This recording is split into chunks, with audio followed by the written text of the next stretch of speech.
So a fresh new week has arrived, and here on this channel, that means one thing and one thing only. Every weekend, I post an episode of this series we do called Your Take Not Mine, where I turn to you, the viewers, to give me your hottest NBA takes of the week based on what's going on at the time, and I then choose my favorite submissions and discuss them in a video.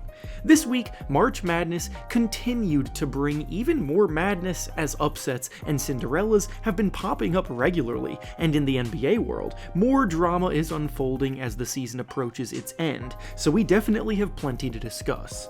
In order to submit your takes, I make a community post either the day of or the day before the video, similar to the one that you see on your screen now, so if you want a chance to be featured in a future episode, be sure to stay on the lookout for that.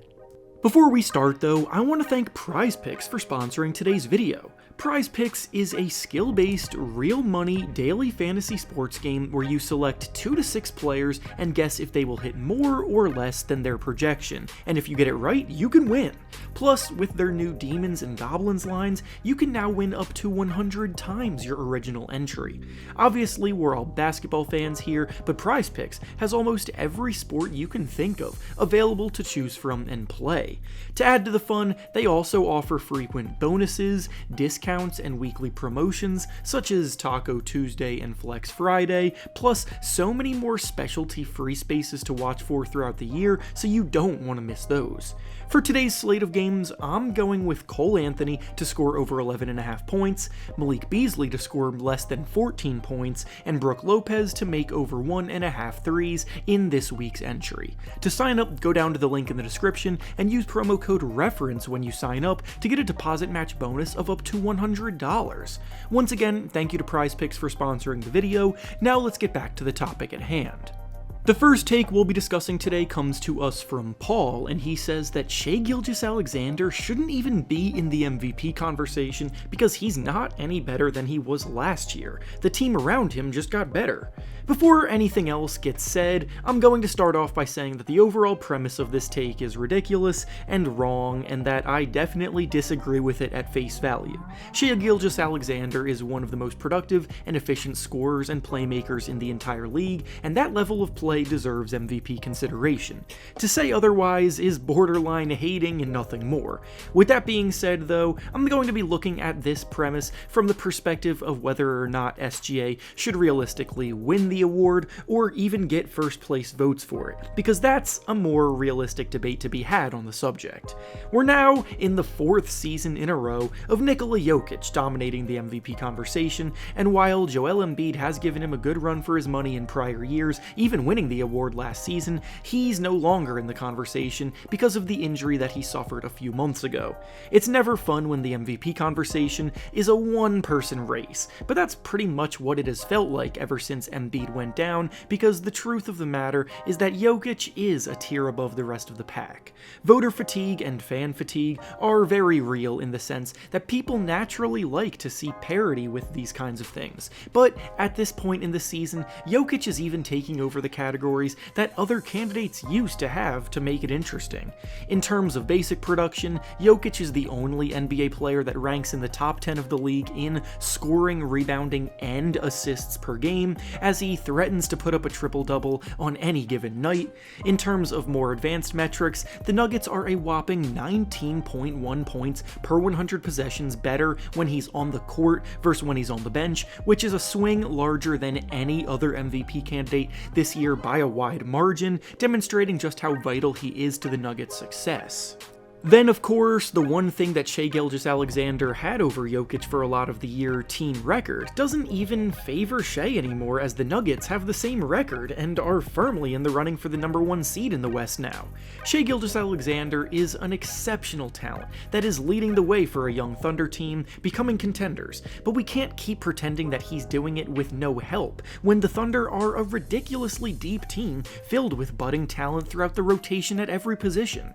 He'll rightfully bring in a lot of the 2nd and 3rd place votes for the MVP, but Nikola Jokic seems like a lock to win his 3rd MVP this year. The next take we'll be discussing today comes to us from T-Bone, and he says that Steph Curry's treatment of Draymond Green might end up costing him chances at another title moving forward. This is a topic of conversation that has popped up a bunch lately in the NBA world, and what caused it was what happened in their recent matchup with the Orlando Magic.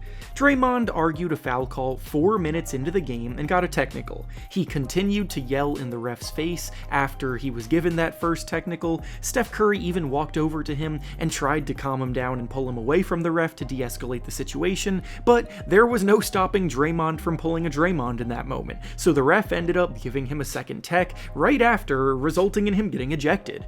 After that all went down, you could visibly see Steph Curry on the sideline very upset, and rightfully so, because whether it was sadness, anger, frustration, or a mix of all three of those, he has also contributed to the culture that has allowed Draymond and his antics to carry on as long as they have. Reports have circulated that nobody is really there to check Draymond when he gets out of control, and Curry's leadership has been questioned in these reports as well. After the game, Curry emphasized how important Draymond was to the success of the team, and it hurts even more because the Warriors are currently in a ridiculously tight battle for that last play-in spot in the West with the Houston Rockets, and ultimately, that's the whole point here.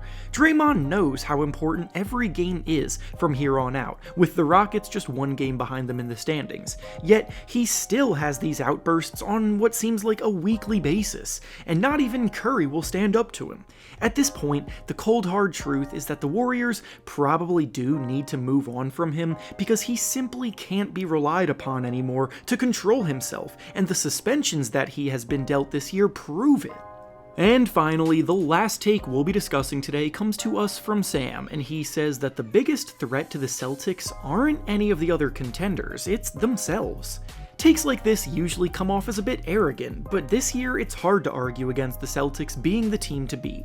They have 6 more wins than any other team right now, they have the number 1 ranked offense in the league, they have the number 3 ranked defense in the league, and they've easily been the most consistent team from the jump.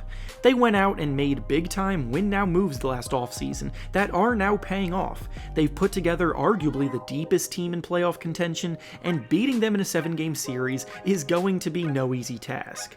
On the flip side though, this Celtics core still has not won a ring together, so they don't get the benefit of the doubt that other proven champions can get around them. They're still in the phase where they're trying to take that next step and prove that they can win it all together, and that's held them back in the past admittedly, which is the fact that they've gotten in their own way at times. The NBA, more than arguably any other professional sport, is a league where superstar talent is typically what wins at the highest level. You can go through history, and every NBA championship winning team, 99% of them were led by Hall of Fame superstar talent, and maybe the Detroit Pistons of 2004 were the raw exception. The Celtics have a starting lineup filled with players at or capable of playing at an all-star level, but Jason Tatum's biggest question mark is whether he truly is in that top tier of superstar talent or not. He's had some monster playoff performances in the past, but ultimately he's also had some worrying lows, such as in the NBA Finals series against the Golden State Warriors, and his inconsistent showing in last year's series against the Heat in the conference finals. The Celtics don't necessarily have any standout weaknesses, but they are beatable if Tatum isn't on his A game, so ultimately, I believe we're going to learn a lot about who Tatum really is this postseason. And with that being said, that's all I have for you today. Make sure to like the video, subscribe to the channel, and comment down below what you think about the takes discussed. Thanks for watching, and I'll see you all next time.